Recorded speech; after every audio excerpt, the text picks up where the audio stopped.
This podcast is brought to you by the Washington State Department of Health. When we think about the COVID-19 vaccine hesitancy in the Black community, let's remember, it didn't happen by chance. It's justified in history. But the will to change the narrative is strong today, and our people are lending their voices to the conversation. We're sharing our stories and the reasons that made us choose the vaccine so we can lead the way for others to make a well-informed choice too. To hear our stories, visit hereforuswa.org. For tank and tankless hot water heaters, for clogged drains, for leaky faucets, for toilets that won't flush. Stop freaking and call Beacon. Beacon Plumbing, Heating, and Mechanical is your trusted source to solve all your plumbing needs. 1-800-FREAKIN or beaconplumbing.net. BJ and Migs, mornings on The Rock, 99.9 KISW. Your driver's license is important so you can get back and forth to work, get your kids to school, and back and forth to daycare. If your license has been suspended because you can't pay your tickets, you can't do any of those things. Let's talk about Chapter 13 bankruptcy. You may have heard the tickets cannot be discharged, but they can be dealt with in a Chapter 13 case. Why not come in for a free consultation? The chapter you choose will make all the difference to your getting back legally on the road. Let's design a plan to pay off your tickets and restore your license immediately. I'm attorney Travis Gagne. Please contact me today at choosetherightchapter.com. That's choosetherightchapter.com. From the DuckDuckGo studios, this is 99.9 KISW and KISW HD1 Seattle. An Odyssey station. This is The Mighty Rock, starring BJ and Migs, mornings. Because, hey, at least once a day, you should experience a BJ. You know, I'm ready for my BJ. 99.9 KISW, The Rock of Seattle. Chevy Chase. Okay, Chevy Chase. Everyone groans whenever they hear that name because of his reputation. Here we go. It is too bad because you love a lot of stuff that Chevy's done over the years. Fletch. National Lampoon Vacation stuff. Yeah. Fletch is good. I mean, I normally give you a hard time for some of your, like, maybe random relates, but Fletch, those were good series. You know what's funny is I just brought that up as a random relate, hoping that you were going to beat me up over it because I can't even remember. I remember it was like he was like a private private investigator or something like that. That's all I remember. All I remember is Fletch and Fletch Lives. And those, just the titles. I don't know anything else about them. Yeah, I mean, I'm not throwing. I enjoyed those movies. I'm sure they probably don't hold up, but I enjoyed them when they came out. Oh yeah, but yeah, I'd say of all the movies he's done, National Lampoon has got to be that's like Mecca for him, right? That's what he's famous for, especially Christmas Vacation runs every year. So you get to see that, and I feel like that's probably the one that will get played over and over again because of the holiday season for people. That's a whole other conversation of how do you rate the National Lampoon movies? Which one's the best? Is it the original? Is it when they went to Europe? No. I know. How about when they went to Vegas? I don't even remember that one. I think they went to Vegas. The OG is the original, and I like the original better than the Christmas movie. I wasn't a fan of the Christmas movie. I love Christmas more than all the others. See, that one's like my favorite Christmas movie. So that and the Santa Claus. So I mean, I feel like National Lampoon's Christmas Vacation has to be considered the best of all the Lampoons. You and that Santa Claus, man. The fact you don't put Bad Santa as the best Christmas movie ever is just surprising. It's top 5. It's the GOAT. I'm sorry, Bad Santa's the GOAT, but we're talking about Chevy Chase. Fair. So yeah, I don't want to get too down the rabbit hole, but he was being interviewed recently because, as you guys said, man, his reputation for being a jerk to work with is, it's legendary. A lot of people have said things about him over the years. So, of course, in this interview, a good interviewer has to bring that up. And here's Chevy's response to him, being a jerk to work with. I don't give a crap. What? I'm who I am, and I like who I am. I don't care. And it's part of me that I don't care. I've thought about that a lot, and I don't know what to tell you, man. I just don't care. He's old, man. He sounds very old. Do you blame him, though? No. I mean, you would like him to be nicer to people. I hope that he's nice to the family and friends that he has in his life, and then it's like anyone outside of that, he's like, I don't care. And he's old, he doesn't give an F anymore.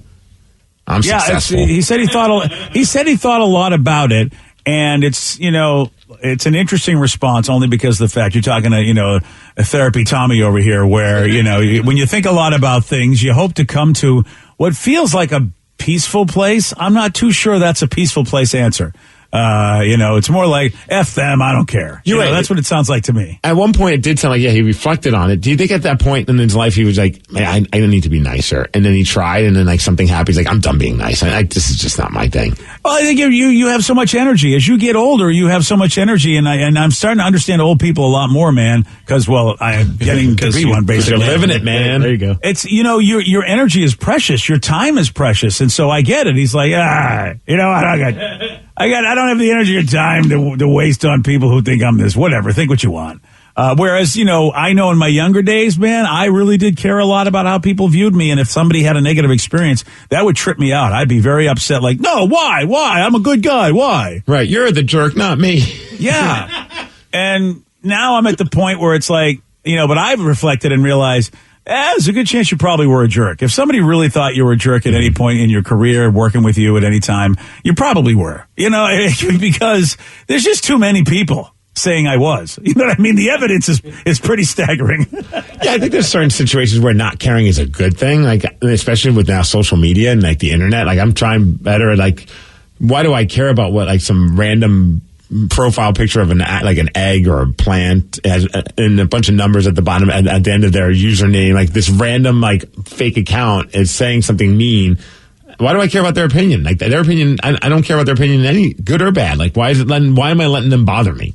And in that sense, but I think this is a little bit further and deeper than that for Chevy Chase. It's not like he's talking about trolls. He's just talking about his reputation is that he's not a nice guy, even amongst his peers. Yeah, I mean, one of my favorite things, and you can find it somewhere on YouTube, but was the Comedy Central roast of Chevy Chase. Yes, because none of his friends showed up, so it's a bunch of up and comers that we know now because it was like 25 years ago, but there were people who never knew Chevy, so it was just destroying him for an hour, and then he goes up on the podium and was like, wow, that hurt.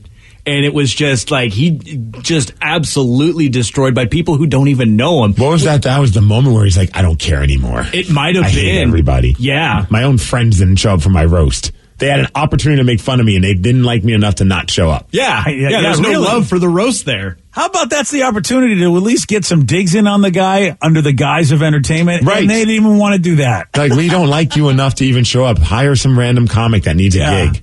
You're not even worth our time to insult about or even tell people how much we hate you. We don't even want to spend our time with you, Chevy. Wow. See, yeah. I mean, Chevy's roastable, unlike me. Not unroastable. Oh, yes. Is he unroastable just like you? Yeah, okay. I don't think you realize how much you've stepped in that because so many people are, communicating with me on social media saying, is he out of his mind? He's just asking for trouble. I got to lean into it, man. I made my statement. I got to stand by it. Even when people say, unroastable Steve, you're the guy that gets anal Charlie horses. Yeah. Probably pulling so many answers from your backside for beat Miggs. Truth. True. He's right about that. You have been working that muscle way too much. Steve, you're unroastable. How about that docking incident? I didn't dock. I walked in on two men docking. Oh, really? Yeah, that's not my fault. I kind of think like the snowman. I'm sure. No. See, we have audio proof of my story. Yeah, we also have audio proof of the docking if you want to play it that way.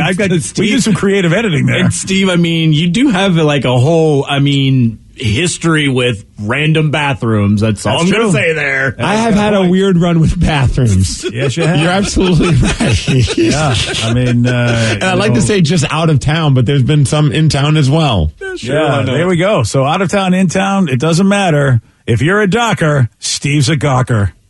No, dude. Let's not let that be out there.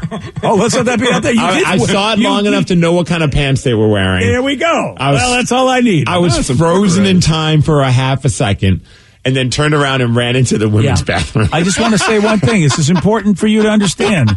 All of these things that have been said right now. I don't know if it was a women's bathroom. It was just like a joint bathroom with a lock. Anywhere else with a lock on it. There was two bathrooms. I went to bathroom B to get away from them. Look at all that. Let's see. Again, do you know why you're going through this right now?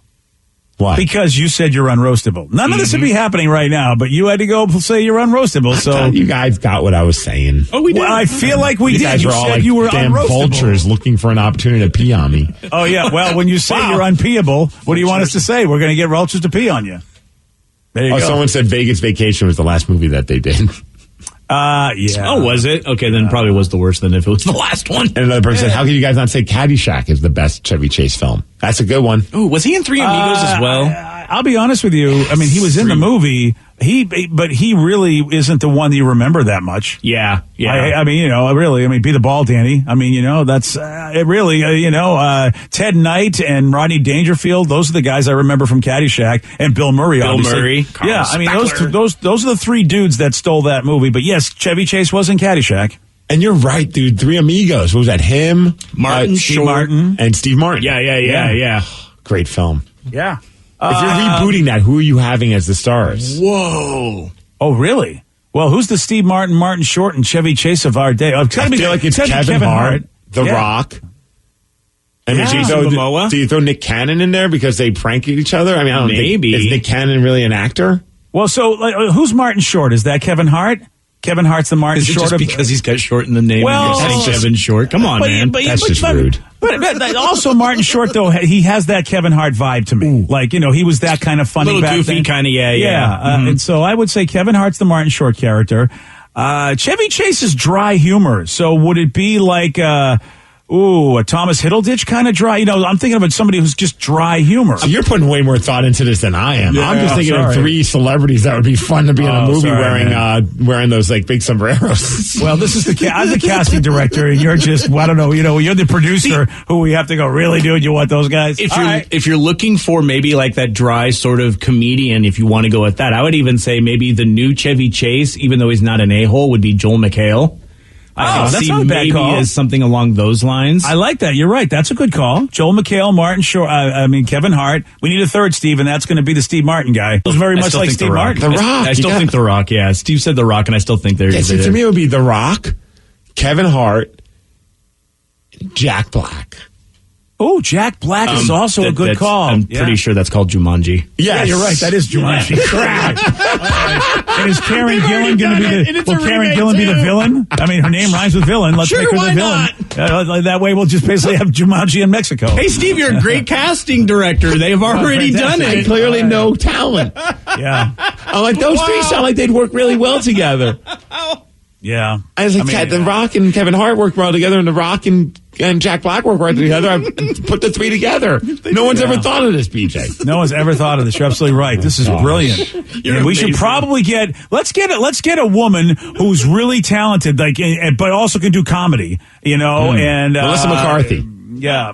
No, it's not Melissa McCarthy. It's not going to be that kind of comedy. It has to be more subtle kind. And also, she's played serious roles, but she's pretty, you know what? But Betty White's already gone, man. Let's get a British chick. How about somebody who nobody knows from Britain? Gal Gadot? No, it's Karen Gillan I'm talking about. I know, Karen Gillan. She was in Jumanji. She was in goddamn Jumanji. Yeah. She was the woman in Jumanji. She was in Doctor Who, too. You literally watched the movie with her in it. She's Nebula in the Marvel Universe. Yeah, the blue chick with the yeah. Was she in a Super Bowl commercial last night? If not. I don't think so. Oh, wow. Okay. Ooh, someone said, what about Seth Rogen? Seth Rogen is, after Pam and Tommy, which I'm really enjoying his role in that. Yeah, Seth Rogen, put him in anything. And really, Seth has been, I think, doing a really good job in that Pam and Tommy. It's really not comical, but you feel like it should be comical, especially with the way S is going down for him right now. Ryan Reynolds.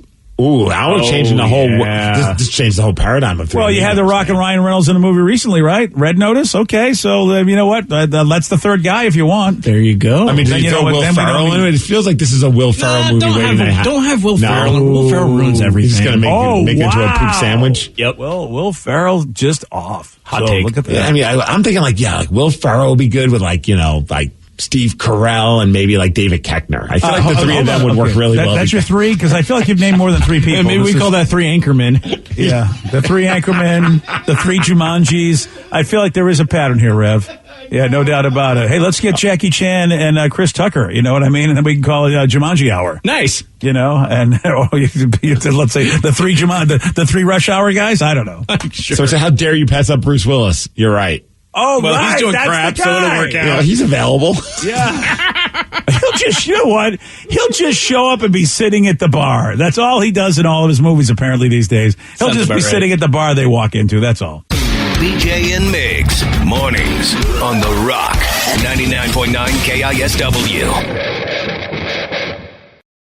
This podcast is brought to you by the Washington State Department of Health. As we continue to listen, learn, and grow, we are amplifying Black voices and perspectives in an effort to start a new COVID-19 vaccine conversation. We're sharing stories intended to help us navigate this unprecedented time together and to co-create solutions in support of the Black community. Hear these stories at weconsiderwa.org.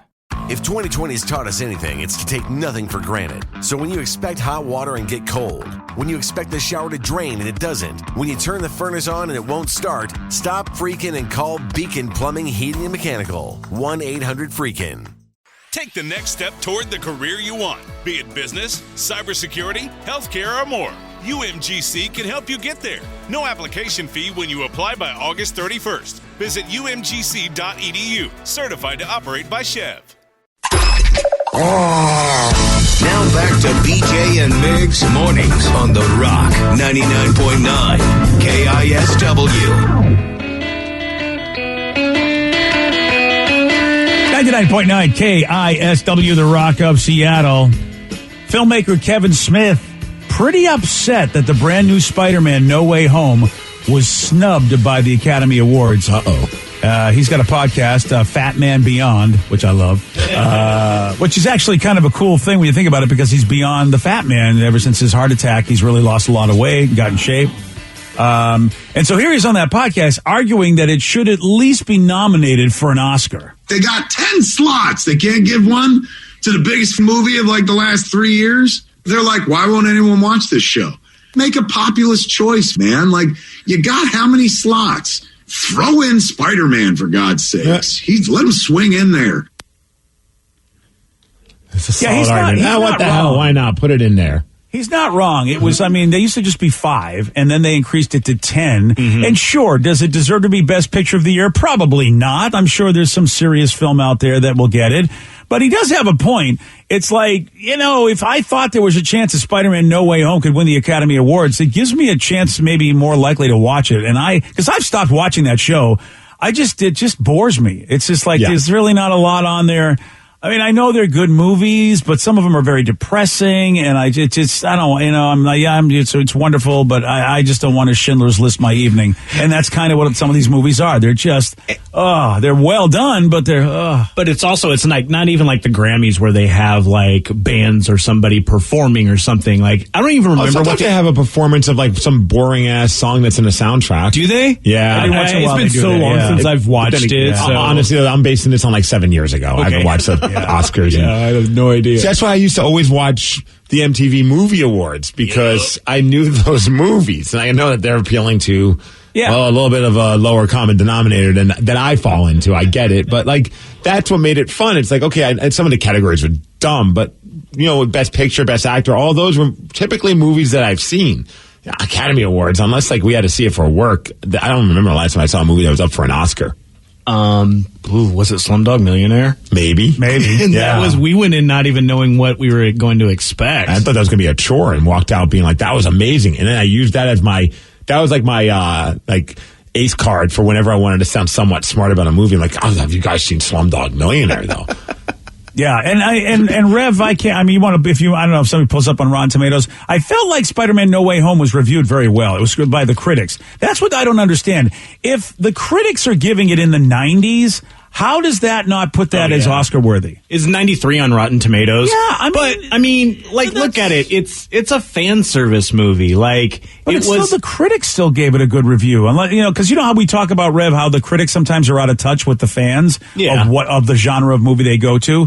So that's why I'm thinking that, this is a different story. This is, unless the critics just love superhero movies more so than they should. I think it's funny that Rev even said fan service, because the first review I saw on Rotten Tomatoes says this film is fan service at its best because even us, casual lovers, can enjoy the ride. Yeah, that's the key. I still haven't seen it yet, but I'm waiting for that to come on demand. Even if it is fan service. I'm going to a theater to see it. Well, I don't think you even can now. Like, it might be out of theaters at this point. I'm going today. Disney Plus or somebody will have it. Or whatever, somebody will get it. But that's what really frustrates me is I see some of these, really popcorn movies that get critiqued very well, because Rotten Tomatoes is an aggregate of a bunch of critics, so it's not just one person. So it's like the consensus is that the critics like it. Therefore, hey, Academy, what's your problem? How much more 90% can you get on a movie and not be and have it be a blockbuster and not have it be in the top 10 for best movies of the year? My brain doesn't understand that. I just don't get it. I think you have to take. I'm with Kevin Smith. You gotta throw a bone to a movie that at least was critiqued well in that popcorn venue. You have to. Hey, speaking of movies that have been critiqued well, and I like to say I did do my job as a broadcaster. And What'd you do? What happened here? You guys asked, and I answered, and I watched Marry Me over the weekend. Oh, you Jennifer actually Lopez managed to do that? Owen Wilson movie. Oh, I forgot about that. How could you guys forget that was a big thing? Yeah. Going into the weekend, it was the Super Bowl, and is Steve going to watch Marry Me? Everyone was talking about it. Yeah, clearly. Everyone. They were promoting the heck out of that in the Super Bowl, too. They were. Yeah. Okay, well, you watched Marry Me with J-Lo and Owen Wilson. Yes. And, what's the verdict? Oh, boy. Wow, that's not a good verdict right off the bat. My wife enjoyed it. Which, of course, she likes those kind of movies. She liked it a lot. Sense, yeah. I fell asleep, to be honest with you guys. Well, that doesn't say anything because you fall asleep during good movies. What I saw was way better than when I thought it was going to be. I do have to give credit. It is a lot better than the premise of the film. The premise of the film made me think I never want to see this, and that why would you want to torture a human being by making them watch this movie? But it was actually done in a very clever way, and what I saw was super entertaining. So I can't say definitely go see it because maybe the chunk that I fell asleep during was a giant pile, but my wife enjoyed it, and she didn't fall asleep, and that's rare these days with the little one. Now, you don't have to go see it because it's right on your TV, right? I think you have to have the premium version of Peacock. I could be wrong, but I think so. Because I don't think they insert commercials into this movie otherwise. That would be weird. So I think you have to have the fancy pants Peacock. Oh, well, there's that. That's what they want you to do. I see. Now, you don't make it sound like I want to get another service. I mean, I'd have to buy another service. So don't spend your money to get a new service for this movie. But if you already have it and you need something to watch that's just a fun, lighthearted film, okay, 100% recommended. You know what I've realized now too also? Steve, you've kind of the romantic movies that you've been subjugated to have been like Lifetime or Hallmark, mostly the Christmas ones, so they're super ultra cheesy. So like a big budget Owen Wilson, J-Lo movie is going to be like a breath of fresh air. Yes. Because it's not so like bottom of the barrel. They actually got decent writers, great acting, obviously it's relative, but I mean compared to the girl from Full House, or he got, and the guy was third character from, I don't know, like Saved by the Bell or something like that. Just randomly patch people together. Just like, you two pair up, you're going to make this movie. Yeah, I know it's not a glowing endorsement for this movie. I mean, I'm probably not going to be charged to be head of their marketing department, but if you've got Peacock and you want something to watch with your significant other that's fun, this is a good movie. Well, like, everyone is really stepping their game up. Netflix did that commercial where they said we're releasing a movie every week. Did they? Was that during the Super Bowl? Yeah. Said that? I missed that. I ain't got time for that. Oh, yeah. Every week they're like, there's a movie every week. And of course, Ryan Reynolds' Adams Project is like really featured in the commercial. Oh, I saw that. It looks pretty cool. It's sort of like a kind of a Looper kind of a feel to the movie. And, but Netflix is like, oh yeah, Peacock? We're putting out a movie every week. There's going to be a new movie every damn week. That's what we're doing, along with whatever, series they release as well. You know what movie looked good on the trailers from the Super Bowl? Was that Jurassic Park one. Dude, yeah. That's totally nostalgia, and you're right. It looked good. Those dinosaurs looked awesome. And they said it's the last one. Yes. Yeah. And the big Assosaurus. I'm not sure what that was, but at the end. Thickosaur. And of course, just having Jeff Goldblum just be Jeff Goldblum again. I mean, I'm going to want to see it because I'm not a big Jurassic Park or Jurassic World or the entire. I mean, I'll watch them, but I'm not a huge fan. They're okay. They're just not my thing. Yeah. And frankly, I like Chris Pratt, but I wasn't really, I don't know. He didn't do enough for me. But Jeff Goldblum, man, and that original cast, granted, they're 102 years old, but I don't care. Yeah. It's, plus they're going to have the young people and the old people. It's like young people and old people running from dinosaurs. Absolutely. I know, I was watching, I looked at it with my wife, and I'm like, oh man, Tatum will love this. She loves dinosaurs. And Sid's like, she doesn't love those kind of dinosaurs. The dinosaurs that eat people, hey. The scary, screaming ones. She likes the ones you can see at the toy section of Target. Yeah, the Barney kind of dinosaurs. I don't think, it's a little bit different. Barney's never basically decapitated anybody. I'm like, maybe we shouldn't watch this with the daughter. Yeah. Maybe. Well, I was excited because they had the Doctor Strange movie in there. Yeah, you mentioned that. Someone texted, said, did you guys talk about the new Doctor Strange trailer? X-Men are back, baby. Yeah, that was the spoiler that I didn't get. And you know what? Here's the thing, man. And even though I watch Picard, Patrick Stewart's voice is definitely different, and I keep forgetting that's who he is. Like, he's a little bit more gravelly, because he's in his 80s now. So I didn't catch his voice because he's off screen, but it's definitely his voice in the trailer. Yeah, that's what everyone's saying. So yeah, he just says one little blurb, and everyone thinks it's Patrick Stewart. I don't think there's been any super confirmation yet, but I mean, everybody feels that's what it's going to be. If you see the blurry figure, he kind of looks like a bald guy, and like I paused it. Yeah, a little ways away. It looks like it's a bald guy. So that was excitement, oh my God, because the X-Men are not part of the MCU, because they were part of another movie company. So to have them sort of splash over the way Spider-Man has into the MCU, and I've got something for you on this too, by the way, that might get you hooked into this. So really? So that whole scene that BJ's talking about in the trailer, they're talking about this whole thing. Well, there's a group in the Marvel called the Illuminati, which is like Doctor Strange, Professor X, and some other people who control everything like you would. One of those people is Namor, the Submariner, which is MCU. Well, it's Aquaman. It's Marvel's Aquaman. Yes. So, I mean, there might be a chance that there might be an Aquaman-esque guy in this stuff, man. You got that, and then C-Dub's bringing us Booster Gold. Yeah. Forget about it. Steve's about to going back into comic books again, man. Yeah, well, there's, of course, you saw that, too, with The Flash, and his stuff coming out. I don't know if you saw that trailer. I don't know if they had that trailer at the Super Bowl or I just seen the trailer, but it's just like, okay, that's, it's a good time to be a geek. That's for sure. Oh, yeah. Yeah. So there you go. Congratulations to Steve. But you know what? As long as Steve falls asleep, it's a good movie. That's the key. My wife stayed awake for it. That's the ultimate seal of approval. There we go. Well, yeah, if you like romance movies, I'm sure it's a fantastic movie because, look, I like the kind of movies I like, and I always give them more points than they deserve because they're the kind of movies I like. BJ and Migs, mornings on The Rock, 99.9 KISW. Today's podcast was brought to you by Travis Gagne, bankruptcy attorney. He's here right now and has agreed to answer more of your questions about bankruptcy. I owe a lot of back taxes. Can bankruptcy help me? Bankruptcy can discharge back taxes under certain circumstances. Some types of taxes are never dischargeable, like if you have taxes from an employee, if you ran a business and didn't pay employee taxes or sales taxes. Those types of taxes cannot be discharged in bankruptcy. However, most people don't have those kind of taxes. Most people have just regular income taxes.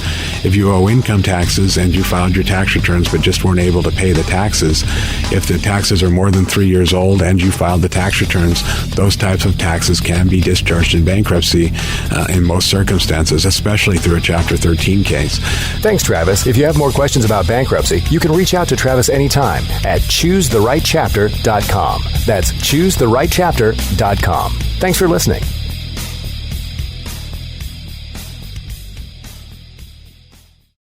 This podcast is brought to you by the Washington State Department of Health. As we continue to listen, learn, and grow, we are amplifying Black voices and perspectives in an effort to start a new COVID-19 vaccine conversation. We're sharing stories intended to help us navigate this unprecedented time together and to co-create solutions in support of the Black community. Hear these stories at WeConsiderWA.org.